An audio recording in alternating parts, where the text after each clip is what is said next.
In today's video, I will show you how to enter the BIOS on the ROG Ally or the ROG Ally X. So let's get started. First, make sure your handle on is fully powered on. Press the Command Center button, navigate to Power and select Shutdown.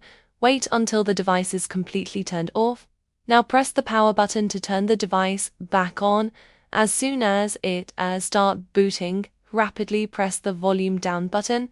Keep pressing it continuously while the device is loading. Don't stop pressing until the BIOS menu appears. Once you are in the BIOS, you will see various system information and settings. You can scroll through the menus to review everything. If you want to access more options, press the Y button to enter advanced settings. When you are done, navigate to save and exit, and if you don't want to keep any changes, simply choose discard changes and exit. Your device will then reboot normally. And that's it for today's video. I hope you liked the video. Thank you for watching.